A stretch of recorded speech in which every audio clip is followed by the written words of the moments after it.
I like Drake Maye.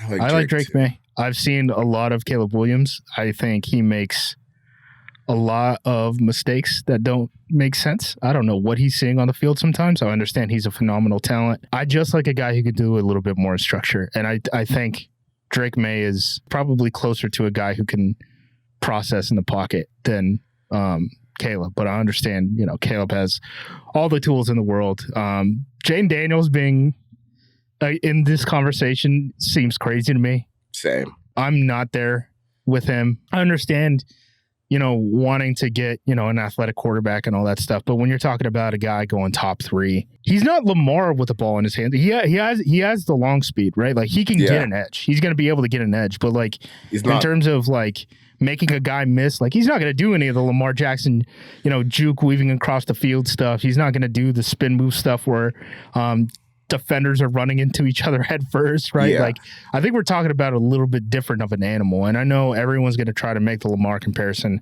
Lamar was so different. And Lamar came from the Petrino. That's real. The pro style passing game, he did that stuff in college. I don't know. And it wasn't the same. I have 2 first-round receivers who both run like 4.2s. Yes. That's the other thing, too. It's like, dude, it was Lamar by himself on Friday nights against Syracuse. Like, that's totally different than what LSU was operating with. I'm with you on Jayden. I don't really have a problem drafting him in the first round, but I don't know. The idea of trading We're talking top 3. Right. We're talking like people mortgaging their franchise to draft him. Like, that doesn't make any sense. I don't know.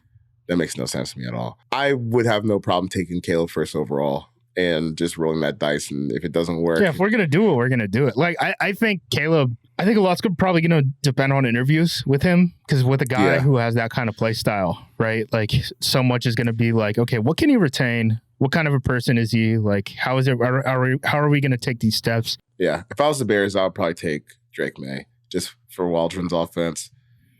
Especially with the way that Geno played. But this is how they mess it up, right? The Bears mess it up. It's UNC number 10. No, we can't do that again.